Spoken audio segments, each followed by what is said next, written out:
नमस्कार,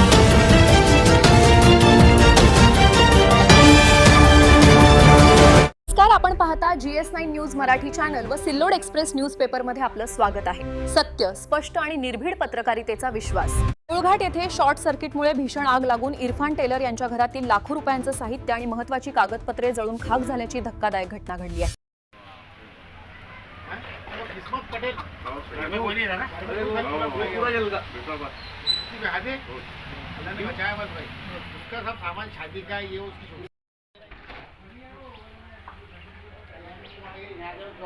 ये अपना क्या बोलते हैं हाँ वो डीजल ओवर आप शाम में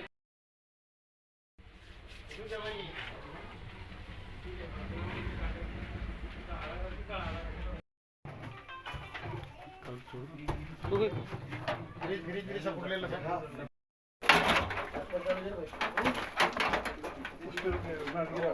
GS9 न्यूज मराठी चॅनल व सिल्लोड एक्सप्रेस न्यूजपेपर। आमचं न्यूज चॅनल सबस्क्राइब करा, लाईक करा, फेसबुक पेज फॉलो करा आणि ही बातमी जास्तीत जास्त शेअर करा। धन्यवाद। बब्बू खान देवलघाट का रहने वाला हूँ और मैं मेरे घर का उधर काम चालू है, इसलिए मैं 8 महीने से यहाँ पर भाड़े में रह रहा हूँ। तो कल लाइट इन्वर्ट जाएगी थी, लाइट के कम ज़्यादा फुल वोल्टेज आने की वजह से, शॉर्ट सर्किट होने की वजह से मेरे घर का एकदम 100% पूरा माल जल चुका है।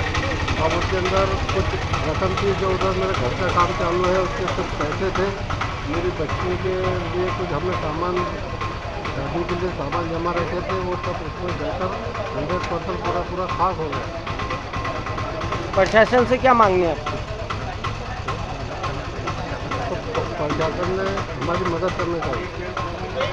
ये तुम्हारे को कब मालूम पड़ा कि तुम्हारा घर बंद होने के बाद कब मालूम पड़ा? हाँ, देखो वो कल दिन भर से लाइट गई हुई थी, तो 3:30 बजे तक मेरी बीवी यहाँ से निकल गए बाहर, मेरी बीवी उसकी अम्मा के यहाँ गई और मैं दुकान में जाकर बैठ गया। तो 5 बजे के दरमियान मुझे कॉल आया कि तुम्हारे घर में पूरी आग लग गई है। तो हम यहाँ जब आए, शॉर्ट सर्किट होने की वजह से आजू बाजू वालों ने बताया कि पूरा घर जल चुका था। जब हम आए तो यहाँ 500-600 लोग थे, फायर ब्रिगेड की गाड़ी आ चुकी थी, सबों ने लोग पूजा की। देऊळघाट आज या ठिकाणी आम्ही पंचनाम्याच्या ठिकाणी आलं असताना या इरफान भाई यांच्या घराला शॉर्ट सर्किटमुळे फार मोठी आग लागली आणि त्या आगीमध्ये त्यांच्या घरातलं सर्व साहित्य व सर्व घराच्या उपयोगी वस्तू, कागदपत्रे हे जळून खाक झाली। या ठिकाणी या देऊळघाटमध्ये महाराष्ट्र MSEB ही अत्यंत भोंगळ कारभार करून 5 मिनिटात लाईन येणे जाणे यांच्या हलगर्जीपणामुळे हा फार मोठं नुकसान झालं आहे। परंतु परमेश्वराच्या कृपेने या ठिकाणी जीवितहानी झाली नाही, पण या MSEBने या ठिकाणी त्याची दखल घेऊन यांना तातडीची मदत देऊन MSEB सुधारणा करावी अशी मी शेतकरी मागणी करतो।